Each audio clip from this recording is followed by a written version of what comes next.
Hi everyone. So today we're here to talk about expanding behavioural repertoires, which is a really common treatment goal in contextual behavioural therapies like ACT or FAP or other therapies.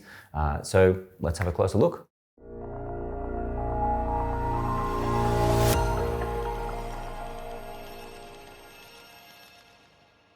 So if you've learned about therapy models like acceptance and commitment therapy or clinical behaviour analysis or a whole bunch of other contextual behavioural approaches, you've probably come across the term repertoires, and you've probably seen that a common goal of a lot of those therapies in terms of what you're working towards with clients is to help people expand their behavioural repertoires in ways which are more workable and more values consistent and more adaptive in their lives. So in this video, we're going to have a little bit of a look at the concept of repertoires and what it maybe looks like to expand repertoires in the therapy room and go through some clinical examples of that. So when we use the word repertoire, really somebody's repertoire is just the collection of all of the behaviors that they can do. So all of the behavioral possibilities that are available to a person is their repertoire. And so we can talk about it as the whole repertoire. So basically if you can do something, like if you can juggle, then we might say juggling is in your repertoire. So sometimes when we use the word repertoire, it refers to the full behavioural repertoire, all of those things that we can do. And that includes overt behaviours like things that we do, walking, talking, different behaviours that we engage in. And it refers to covert behaviours, so the things that we do under our skin as well, like noticing or attending or shifting our attention or relating to our thoughts and feelings in different ways. So we can talk about it broadly like that, but we can also talk about it in more specific domains in people's lives. So we might talk about someone's interpersonal repertoire, which just references all of the kind of behaviours that they use when they're engaging in communicating and connecting with other people. Or we could even get more specific than that. We could talk about someone's repertoire for getting their needs met in a relationship, say for example, so we can kind of hone it in a little further. But still, even those more specific repertoires are still part of the bigger repertoire in general. So really just how we talk about it kind of depends really clinically what we're interested in and what the goals of a therapy might be. So that's kind of the way that we just use the language of repertoires. When we use this language of repertoires, we can think about repertoires in some different ways. So sometimes people can have repertoires that are very fluid and very flexible. So sometimes there are a lot of behavioural possibilities that are available to us in a given moment. But sometimes our repertoires can also shrink down and narrow, and our behavioural possibilities in those moments really kind of diminish. And that often happens in the presence of aversive stimuli, which are things that we find unpleasant. So there might be painful emotions or painful thoughts, the things that we usually try and work to get away from. So sometimes when an aversive shows up, our repertoires can kind of narrow down and we tend to engage in behaviours which are directed away from the aversive. So we do a lot of running or hiding or fighting. And this is a big part of what we're doing in therapy with people, is finding out where are the repertoires narrowing down in unhelpful or maladaptive ways, and how can we kind of get in and help people expand those repertoires. Why is it helpful for us to do that? Why is it helpful to have a broad, flexible repertoire?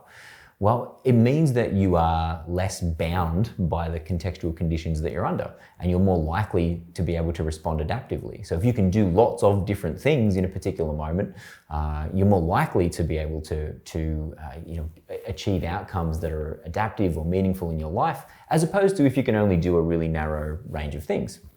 So as an example, let's say you had a really strong sort of politeness repertoire. So you were really good at behaviors which were about, politeness and pleasing other people. And that's not inherently a bad thing or a problematic thing. But if your interpersonal repertoire is really narrow in that you can only do the politeness repertoire when you're relating to other people, then that will show up as a problem in different situations, because it may mean that you struggle to do things like say no to people, or set limits and boundaries with people, or stand up for yourself if you're being treated in an unfair or abusive way, or kind of advocate passionately against people. If you can only do the politeness repertoire, then engaging in those other kinds of behaviours becomes much more difficult for you. So let's look at a clinical example. So let's say you're working with a client and they're experiencing anxiety, and they have a history which has established anxiety as being highly aversive to them. So in response to anxiety, they engage in behaviors which function as avoidance. And so you can see this in the diagram, anxiety here on the left, and in response to that, we've got some kind of avoidant behavior. Now, if you respond to anxiety with some kind of avoidant behavior every now and again, or sometimes in your life or in certain parts, it may not be necessarily a big problem. But if you're responding to anxiety with an avoidant response again and again and again across different contexts and situations in your life, then over time you might start to kind of really find that repertoire becomes entrenched, and you might start doing avoidant behaviors even at the expense of doing any other kinds of behaviors. So it may get to a point where you're working with someone who's almost only doing avoidant responses to anxiety. And these are often kind of where we see some of the really kind of clinical or significant problems show up in people's lives. So in a situation like this, one of the goals that we can have is to help expand the behavioural repertoire. So in this case, anxiety has come to cue an avoidance repertoire for this client over time. We might also want to have anxiety start to cue other kinds of repertoires. So maybe we want anxiety to also be able to cue a curiosity repertoire or a flexible attention repertoire, where in the presence of anxiety, the client's also able to kind of shift their attention in flexible ways, maybe to notice what the sensations of anxiety feel like in their body, or what are the situational cues that might have triggered their anxiety, or what are the potential range of options that they now have behaviorally, or maybe to cue a self-compassion repertoire. So for the client to be able to recognize their anxiety and to be able to acknowledge this is a difficult experience, or to acknowledge, yes, I can feel anxiety, and I get that my anxiety is trying to protect me from something, and which I appreciate, but I'm going to need to do something important. Additionally, we might also want to cue a staying repertoire. How does the person learn to simply sit and do nothing in the presence of anxiety as a different way of responding behaviorally to anxiety? There are other repertoires we could also cue. We could cue an interpersonal repertoire in response to anxiety. So how does the person, when anxiety shows up, still be able to engage in flexible communication behavior, still being able to communicate to people around them, or let people know about their anxiety, or even communicate about things other than anxiety. Or we might want to build a valued action repertoire so that in the presence of anxiety, the client is still able to move in meaningful and important directions behaviorally in their life. Now, of course, which other repertoires we may want to kind of shape and train up is going to depend on the kind of clinical problem and the goals of the treatment, and where this narrowing of the repertoire has become a problem in the person's life. So we will be very influenced in terms of which repertoires we want to build up around this. And these are just some examples. As you can see here, there's also numerous other repertoires we could build up around this. And you'll notice that in these repertoires, these are not single behaviors that we're trying to get the client to respond to anxiety with. These are all classes of behavior, functional classes of behavior. And if that's a concept you're not familiar with, go and check out my video on functional classes.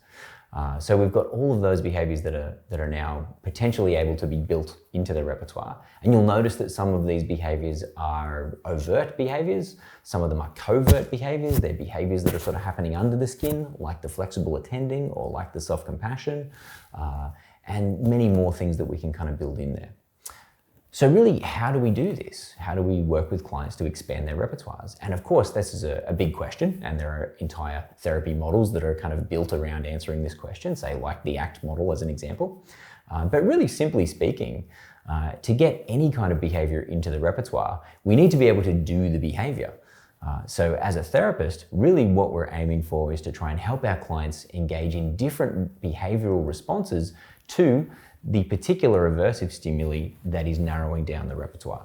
Okay, so in this case, we're trying to potentially bring anxiety into the room and then try and evoke opportunities for our clients to practice different behaviors in the presence of that aversive stimulus. So in this case, it might be getting anxiety in the room and then trying to prompt the client to engage in some flexible attention. And that might be to ask them, and what do you notice happening in your body when you're feeling anxious? Or what did you notice happening just before the anxiety showed up, if we're wanting to kind of notice those functional relationships around anxiety. So really we're looking for a lot of opportunities just to kind of help people practice responding differently in the moment. And we're on the lookout for those stimuli in our clients' lives where we see the repertoires narrowing around that. And you'll notice again that this is a very different therapeutic goal to a symptom reduction goal, where we're just sort of looking to try and get rid of pain or get rid of problem behavior.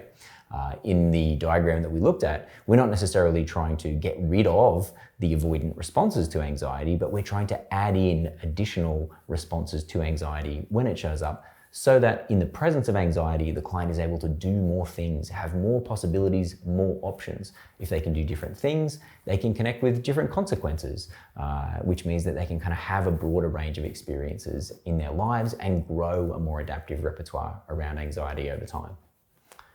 So this is just a quick introduction. If you're interested in these ideas, feel free to subscribe to my YouTube channel or check out my website and have a look for any upcoming workshops where we have really take the time to go through some practical examples and look at ways of bringing these ideas into the therapy room with your clients. Thanks for watching.